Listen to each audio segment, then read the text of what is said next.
By giving all praises to the Most High, whose true name in Hebrew is Yahweh, in the name of his only begotten Son, whose true name in Hebrew is Yahweh Shai, and the Holy Spirit, which in Hebrew is the Rakak Padash. Double honors to the elders and apostles by the Holy Spirit, who taught us his truth, honors to the brothers, making their bodies a living sacrifice to push the gospel. Peace and blessings to the hopeful elect, which would be the Negroes, Latinos, Native Americans, and Seminole Indians who make up the 12 tribes of Israel. The hopeful elect being 1/3 of these people who are going to return back to the Most High and receive salvation, while the remaining 2/3 of our people be destroyed in judgment. So we back with another lesson through the mercy of Yahweh Bahashim Yahweh Shai. I was watching something the other night and decided to do a little lesson on it. So pretty much what it was, Congress had a hearing concerning UFOs and UAPs. UAPs being an acronym for unidentified aerial phenomena. Now, when you go up the ranks high enough, these Edomites know exactly what the UFOs are. But, when you go down the ranks, everybody don't know yet. So I'm guessing they just trying to figure out a way to condition the people's mind to the reality of life outside of Earth. By the way, they speak of it being aliens, extraterrestrials, etc., which we know it will really be the holy angels. But this could be part of Esau's agenda to do some kind of Project Blue Beam, some kind of fake alien invasion. We don't know, but we know perfectly well what it is. But I'm going to play a little clip from that hearing and we get into the video. Oh, and the title of this lesson will be, These Fleshly Bodies Cannot Inherit the Kingdom of God. But we're going to play this video first, then we're going to get to some more stuff.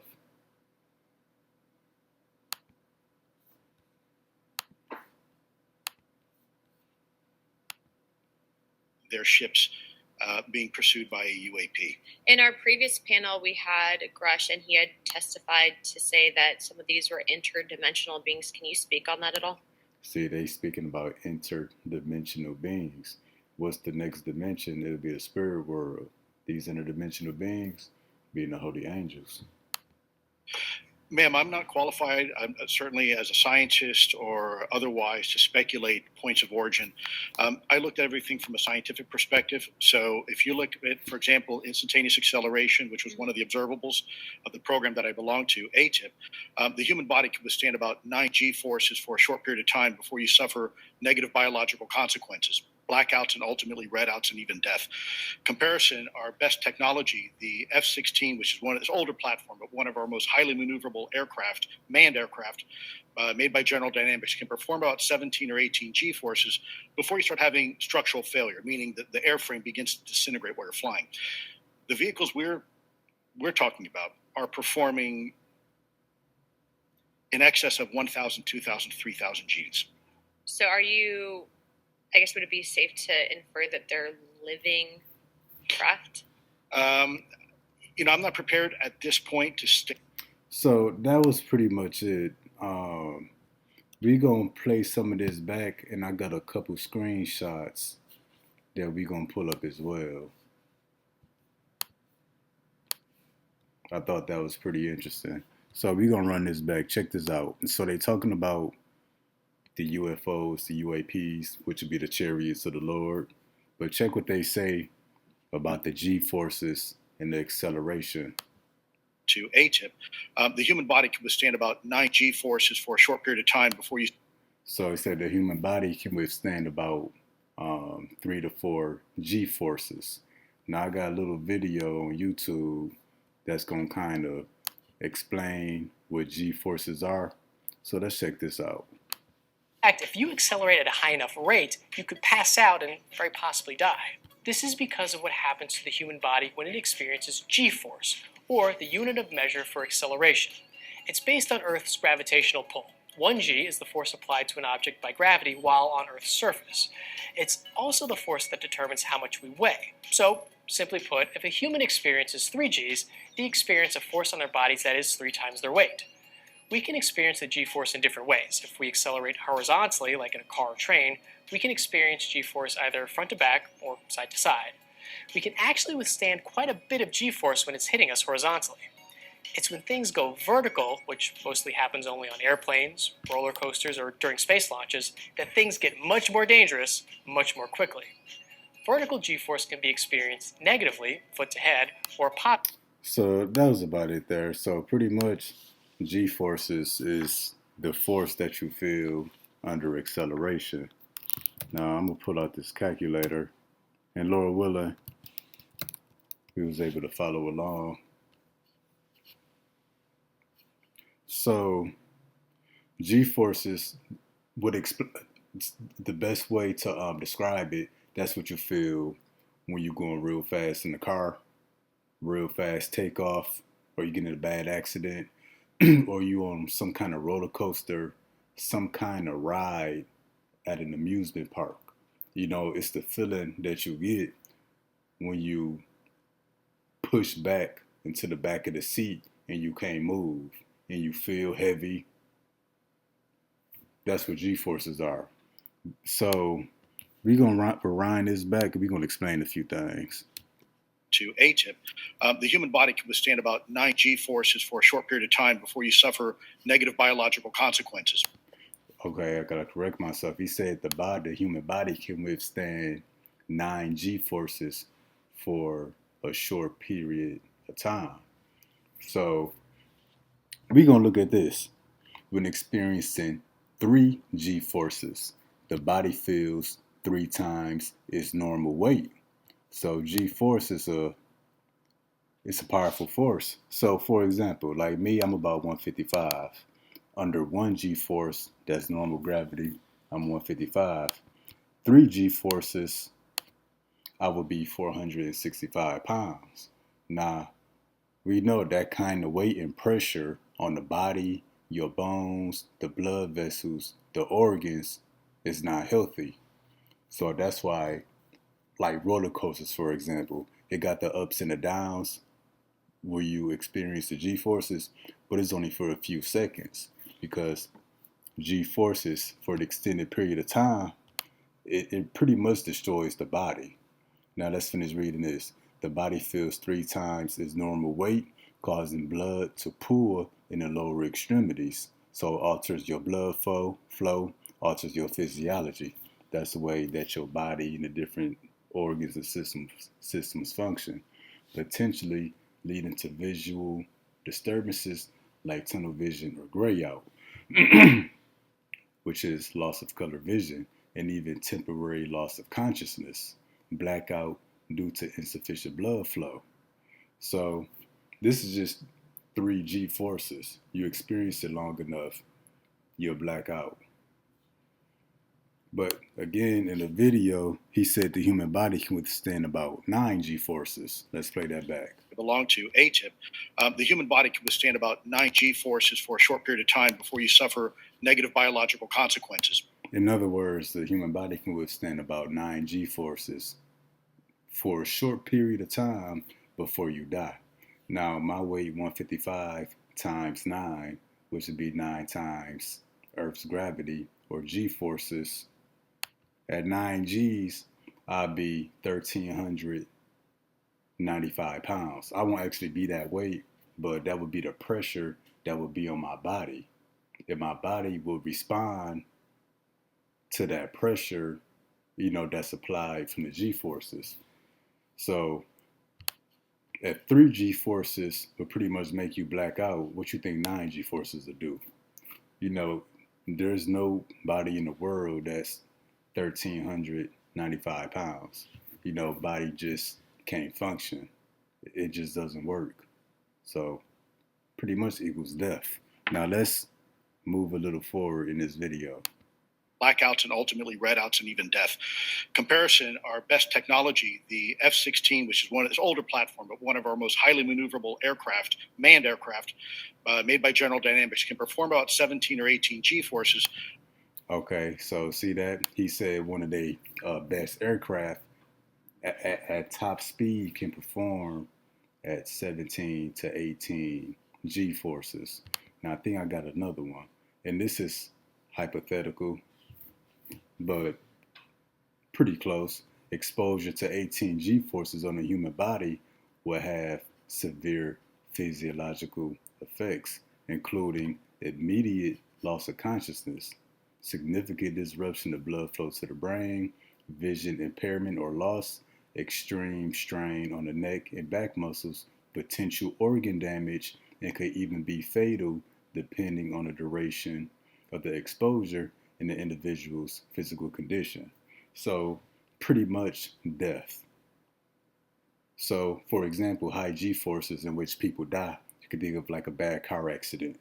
The car swerve, tip over, slam into a brick wall, and that causes you to what? Fly out of windshields.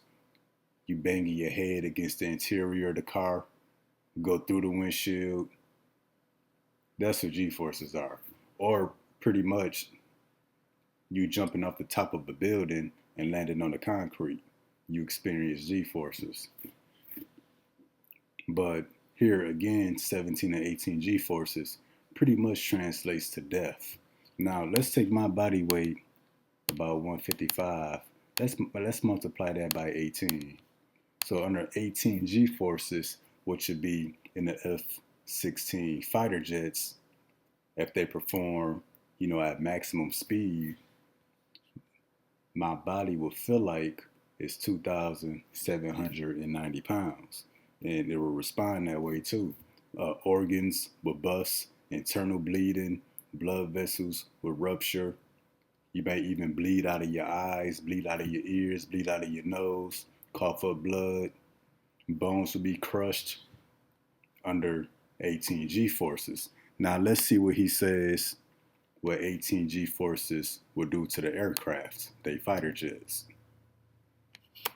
16, which is one of this older platform, but one of our comparison, our best technology, the F-16, which is one of this older platform, but one of our most highly maneuverable aircraft, manned aircraft, made by General Dynamics, can perform about 17 or 18 G forces before you start having structural failure, meaning that the airframe begins to disintegrate while you're flying. So he said, the F-16 can handle 17 to 18 G forces before they have structural failure. Pretty much meaning that the frame of the airplane and everything that was built on that frame would pretty much disintegrate, fall apart, break apart. The best way I can explain it is, let's say, for those who know what Legos are, and you make an airplane out the Legos. If you pick that Lego airplane up, if you move it through the air slowly, airplane to stick together. You can do that. But if you take that Lego airplane and you swing it with your arm fast as you can, Legos and everything gonna fall apart, go flying everywhere. That's the case with the F-16 fighter jets under 18 G forces. Now they talking about the G forces that the human body can handle. Maximum is 9 for very short periods. 18 is what they jet fighters is capable of at maximum performance. Now they're gonna compare this to the G forces that they speculate that these so-called UFOs, which are the chariots of the Most High, they're gonna talk about the G forces that they think those are creating when they maneuver and move in the sky. Just based upon observation and calculations. So check this out. Dynamics can perform about 17 or 18 G forces before you start having structural failure, meaning that the airframe begins to disintegrate while you're flying. The vehicles we're talking about are performing in excess of 1,000, 2,000, 3,000 Gs.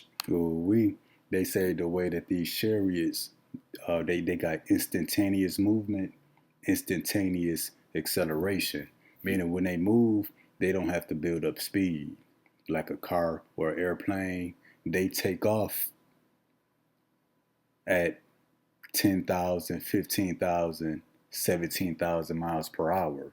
You know, like in the ratings of vehicles, you got how fast a vehicle can go from 0 to 60, whether it's 3 seconds or 7 seconds. Well, that don't apply to the chariots. You know, there is no acceleration. They just take off moving at a particular speed, and there's no build up to it. But again, they say these chariots, just based upon observation and speculation, that it's creating 1,000 to 2,000, probably even more than 3,000 G forces by the maneuvers that they do in the sky. Now, if we take my weight, 155, we're gonna go with the middle number. We're gonna go with 2,000. He said 1,000 to 3,000. We're gonna get the middle number.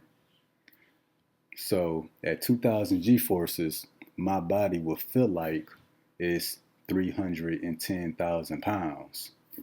So pretty much under those G forces, if I in this fleshly body was to fly in one of those chariots, the Lord, what the world calls UFO, my body would be totally crushed. I'd be killed in an instant.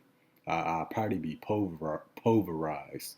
Definition of pulverized is when something is crushed into small particles. Pretty much, if you take a little piece of cereal, put it on the table, and smash it with your fist hard as you can, that's what happens to the body. Nobody can survive those G forces. And what they talked about is that pretty much this technology that's out there is a threat to humanity. But we're going to play this back and we're going to stop there again. These were interdimensional beings. Can you speak on that at all? Ma'am, I'm not qualified, certainly as a scientist or otherwise, to speculate points of origin. I looked at everything from a scientific perspective. So if you look at, for example, instantaneous acceleration, which was one of the observables of the... So the chariots, again, instantaneous acceleration. So even going 60 miles per hour, that's safe depending on how you reach that 60 miles per hour. If there's a build-up, a period of acceleration, 0 to 60, you get to that 60 miles per hour gradually, it's okay.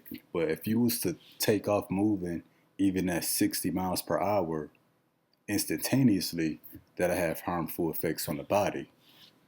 And keep in mind that that's how the chariots move. It's instantaneous movement.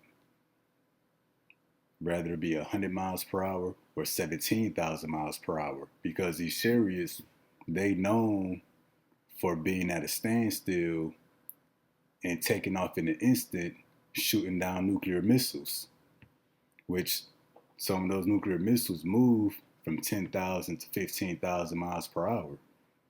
Chariots would be at a standstill, catch it and zap it like nothing. That I belong to, ATIP, the human example, instantaneous acceleration, which was one of the observables of the program that I belong to, ATIP, the human body can withstand about 9 G forces for a short period of time before you suffer negative biological consequences, blackouts and ultimately redouts and even death.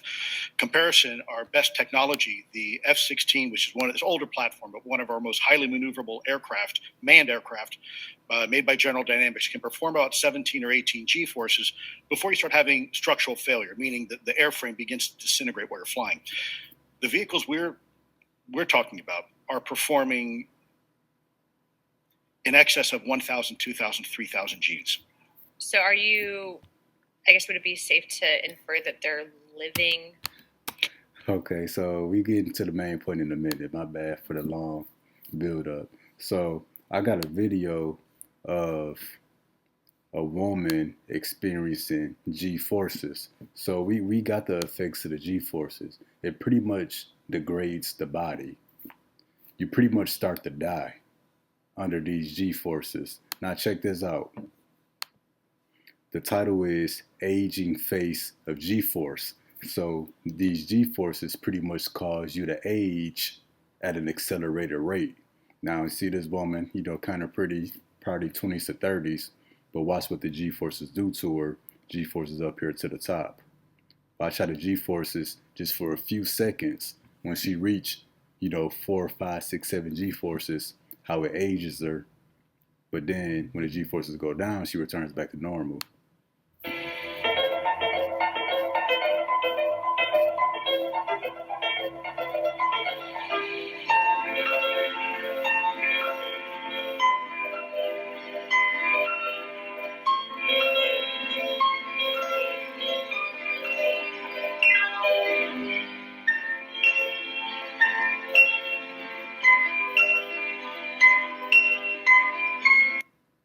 See that?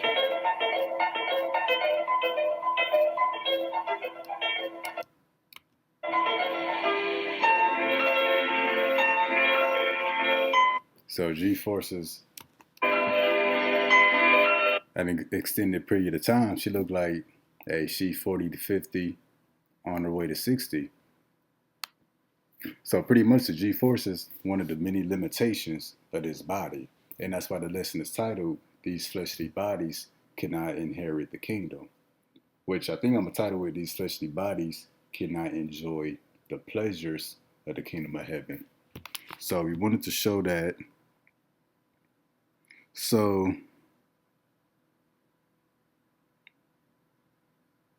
I guess now we'll get into the scriptures. I'm gonna play this one more time, then we're gonna get into the scriptures.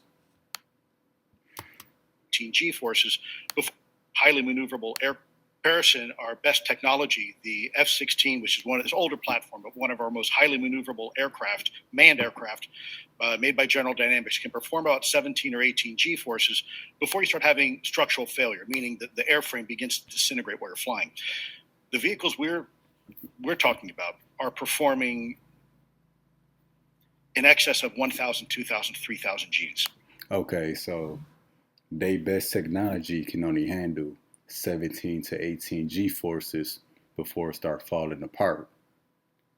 So if the actual airplane fall apart, what you think it'll do to the body?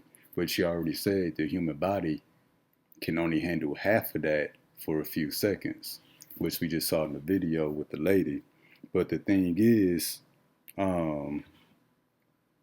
if these chariots, these UFOs as they call them, if they perform at 1,000 to 2,000 to possibly even more than 3,000 G forces, which would tear anything to shreds,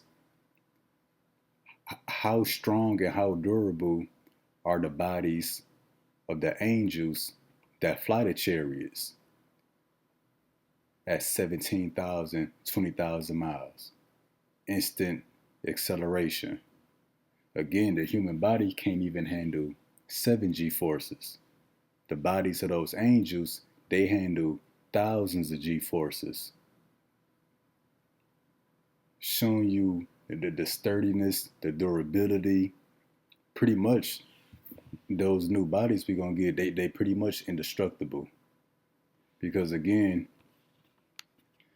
my body weight 155 at 2,000 G forces, and believe the chariots can move a lot faster. They can produce way more G forces than what Esau speculated, but my body would react and feel like it's over 300,000 pounds. And that's just at my body weight. If your body weight is more, this number would be up. But the bodies of those angels and the vehicles that they drive, the chariots, they can handle that force with ease. That's how I wanted to bring this information out. So also, I guess we're going to start here. We're going to get Luke 17 and 24. For as the lightning that lighteneth out of one part under heaven shineth unto the other part of heaven, so shall also the Son of Man be in his day. So what that say? As lightning, as lightning shine from one part and reaches the other part. That's how lightning do. Well, that's the case with these chariots. That's that instantaneous acceleration. These chariots move as if it's a flash of lightning. producing those high G forces. But now we're going to get here to 1 Corinthians 15:50. Now this I say, brethren, that flesh and blood cannot inherit the kingdom of the Most High.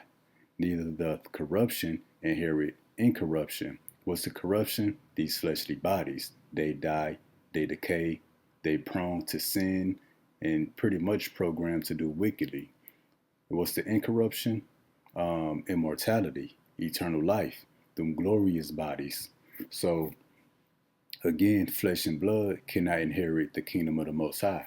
And, you know, in the spiritual sense, you ask a Christian, they got part of it right.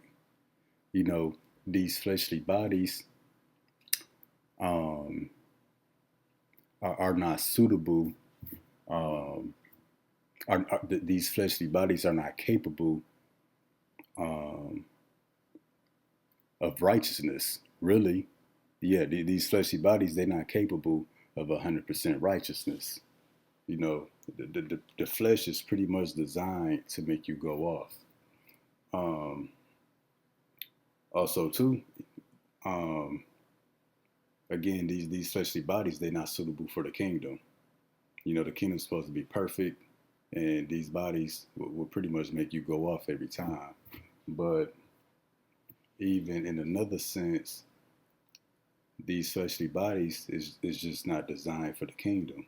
So we know that, you know, the elect, they could be doing space travel, different planets, different worlds, etc. And Esau could tell you, estimate how big outer space is, how many millions and billions of miles, which you don't know what he's talking about. But if we could be doing interstellar space travel, you know, as Esau calls it, we can't do it in these bodies. Because if we in them chariots moving tens of thousands, hundreds of thousands of miles per hour, these bodies wouldn't hold up. They'd be ripped to shreds. So again, flesh and blood cannot inherit the kingdom of the Most High. Yeah, that's true, because the bodies are not capable of 100% righteousness, but also these bodies are not suitable for the pleasures that the Most High got in the kingdom. Because the scriptures say, eyes have not seen, ears have not heard what the Lord got in store for those who love him. So it's pleasures that we're going to have in the kingdom that we can experience and enjoy in these fleshly bodies. For example, flying in the chariots, going to different worlds, possibly going through portals, teleporting to the spiritual world, etc. These bodies are not capable of it. So we're going to go up to verse 39 real quick. It says, all flesh is not the same flesh, but there is one kind of flesh of men, another flesh of beasts, another of fishes, and another of birds. And there's another kind of flesh that the Lord got in store for us. That's them new bodies that we're going to get. Because again, flesh and blood cannot inherit the kingdom. Pretty much, you know, bodies born here in the earth. And that's why when we go to 40, there are also celestial bodies and bodies terrestrial. Celestial bodies going into the bodies of the holy angels, those in the spiritual realm. And the terrestrial bodies would be those here in the earth. But the glory of the celestial is one. What's the glory of those celestial bodies? You know, such as the holy angels, they indestructible, eternal life. They capable of 100% righteousness. They can't be deceived. They don't get sick. They don't go off. They don't do wickedly. But that's the glory of them, of those celestial bodies. It says the glory of the terrestrial is another. What's the glory of the terrestrial? Your five senses. You can eat, drink, sleep, experience joy in the flesh. You know, raising children. You know, having a wife. That's the glory of terrestrial body. You know, the angels in the spiritual world don't get to experience the joys and the pleasures that we have here on the earth. Lord, we're going to do another lesson on it, but in those new bodies that we're going to get, we're going to have the best of both worlds. We're going to be celestial, pretty much indestructible, capable of enjoying the pleasures of the kingdom without being tore apart as we would in these fleshly bodies, but we also gonna still enjoy the simple things in life. Drinking wine, having some good food. Men is gonna have the joy of, his woman and raising children. But when we go also to 42 through 44, so also is the resurrection of the dead. It is sown in corruption, it is raised in incorruption. So that's pretty much this upgrade that the Lord got in store for us. It is sown in dishonor, raised in glory. It is sown in weakness, that's flesh and blood. That's why, the human body start tripping under the G-forces. Pretty much stop functioning right. It is raised in power, indestructible.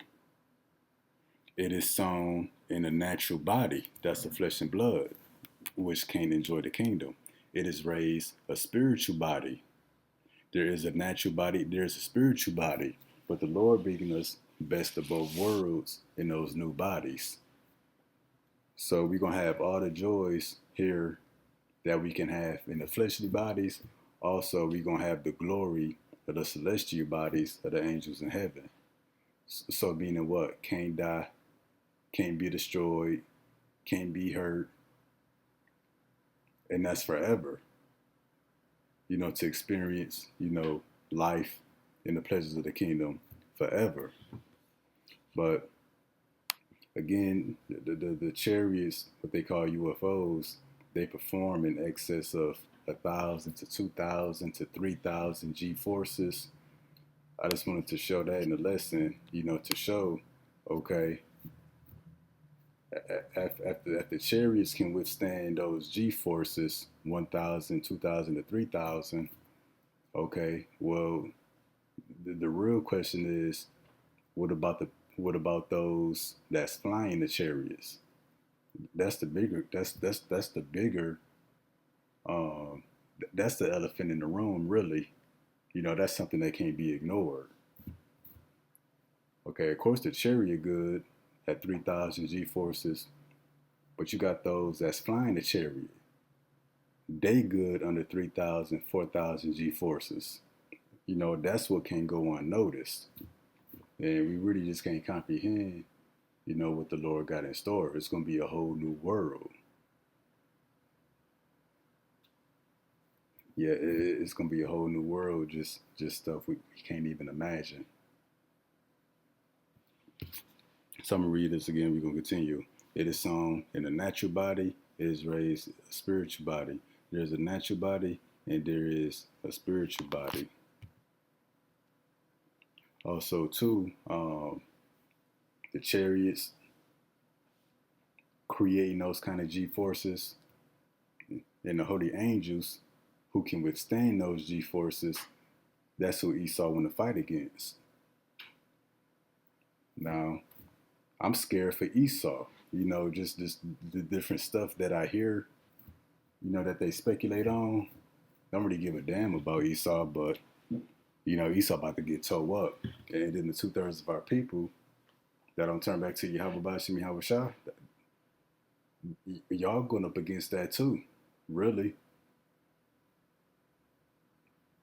And then we did all this talk about G forces, acceleration, body weight, gravity.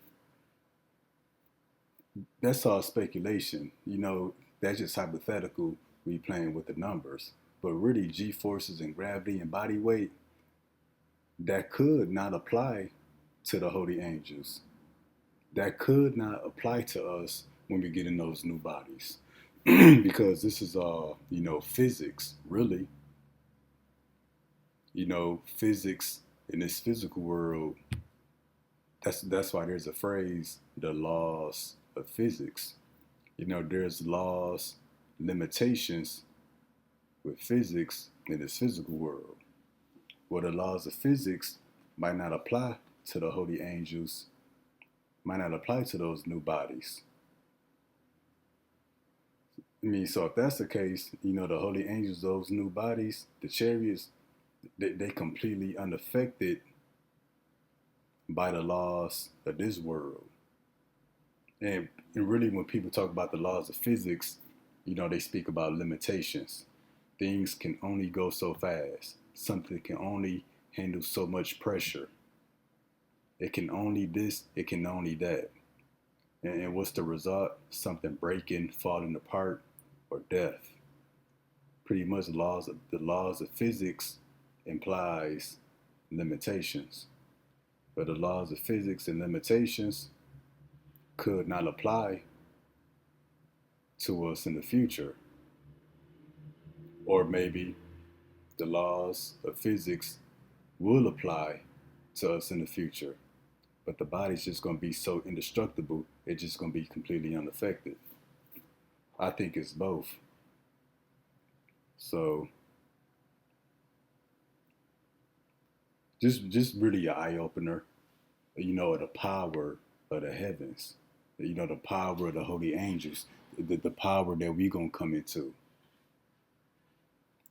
But that's really it for this lesson here. And also back to this 1 Corinthians 15:50 real quick. I did miss a point. Brethren, now this I say, brethren, that flesh and blood cannot inherit the kingdom of the Most High. Neither doth corruption inherit incorruption. A Christian will use this and say, flesh and blood is not capable of 100% righteousness. Is not worthy to enter into the kingdom. That's true, but based on the information we brought out, a flesh and blood is not suitable for the kingdom, because again, the flesh and blood would be completely tore apart in the kingdom, partaking in the things that the Lord got in store for us. Like the chariots and space travel, etc. On the side point real quick, we know 2/3 of our people about to be cut off. And then again, flesh and blood cannot enjoy the pleasures of the kingdom. So if 2/3 of our people about to get cut off, well, we got to bring them back in the kingdom. The Lord said he would multiply us as the stars of heaven. So in the kingdom of heaven, there's going to be a lot of childbirth going on. But again, flesh and blood cannot enjoy the pleasures of the kingdom of heaven. So the Israelite men, as we stand right here, right now, we wouldn't be capable of bringing back the 2/3 of our people. It's going to be a lot of childbirth and a lot of baby making. Us as men, we wouldn't be capable of that right now in these bodies. These bodies got limitations. Hey, but even you women about to be, the elect women about to be having a lot of babies back to back to back to back. And the woman body right now is not capable of bringing back the 2/3 of our people. The body of the man, the body of the woman, got limitations. Women can possibly die from childbirth, but even in childbirth, the woman's body is degraded. Then with the man, testosterone, not what it used to be in the ancient world, all kind of limitations with the body. Well, the Lord is going to remove all those limitations in the kingdom so that we can, space travel, chariots, which create thousands of G-forces, to something as simple as us bringing back our nation through reproduction. So again, flesh and blood cannot inherit the kingdom of the Most High, but also flesh and blood cannot enjoy the pleasures of the kingdom of the Most High. Yeah, so we're going to need a major upgrade on all levels to enter into the kingdom, to enjoy the kingdom. So that was just another little side note, random thought, concerning childbirth in the kingdom. Hey, but Lord willing, that was informative and edifying. Until next time, Shalom.